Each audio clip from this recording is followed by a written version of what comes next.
Իսրայելում հանդիպել են վարչապետ Բենյամին Նեթանյահուն և Գերմանիայի կանցլեր Ֆրիդրիխ Մերցը։ Երկրների առաջնորդները Երուսաղեմում հանդես եկան համատեղ մամուլի ասուլիսով, որի ժամանակ կրկին խոսվել է Իսրայել-Գերմանիա ռազմադիվանագիտական և անվտանգության հարաբերությունների մասին։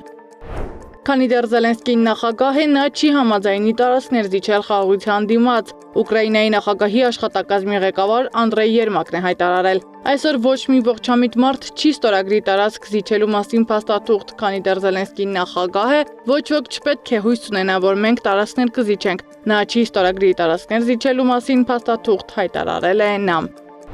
Թրամփը հիասթափություն է հայտնել Զելենսկիի կողմից խաղաղության համաձայնագրի նախագծին չարձագանքելու կապակցությամբ։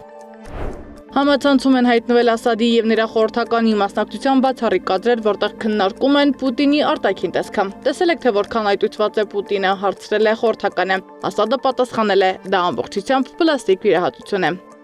Հնդկաստանի Գոա նահանգի գիշերային ակումբներից մեկում բռնկված հրդեհի հետևանքով զոհվել է առնվազն 25 մարդ, հայտնում է Indian Express-ը։ Մահացածների մեծ մասը եղել են ակումբի աշխատակիցներ, ըստ նախնական տվյալների հրդեհը սկսվել է գազի բալոնի պայթյունից կամ ակումբում օգտագործված հրավառությունից։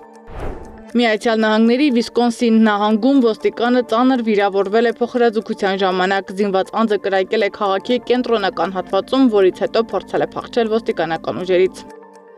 Ավստրալիայում խոշոր անտառային հրդեհներ են Նյու Սոութ Ուելես նահանգում, հատկապես Սպենսերին ափամերձ և կենտրոնական ծովափի շրջաններում հրդեհն անկառավարելի է։ Վերջին տվյալներով հրդեհները հասել են բնակելի տներ ու շինություններ։ Հրդեհի հետևանքով զոհվել են փրկարարներ, շատ հատվածներում վիճակը ծայրահեղ է։ Թայլանդի ռազմաօդային ուժերը հարվածել են Կամբոջայի ռազմական դիրքերին, հայտնել է երկրի ռազմաօդային ուժերի մամուլի խոսնակը։ Վերջին շրջանում սրվել էին սահմանային լարվածությունները երկու երկրների միջև։ Այս հարվածը համարվում է վերջին շրջանում ամենավտանգավոր էսկալացիան երկու երկրների միջև։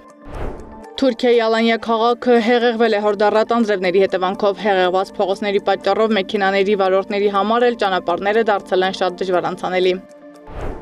Իրանում վազքի մարաթոնի կազմակերպիչները ձերբակալվել են, քանի որ մասնակից կանայք հիջաբ չեն հագել։ Մարաթոնը տեղի էր ունեցել դեկտեմբերի 5-ին, ևս հաղորդագրությունների միջոցառմանը մասնակցել է մոտ 5000 մարդ։ Շատ կանայք վազքի ժամանակ հիջաբով չեն եղել, ինչը ցուցադրվել է ինտերնետում տարածված լուսանկարներում։ Դատարանը հայտարարել է, որ միջոցառումը խախտել է հասարակական բարեկրթությունը։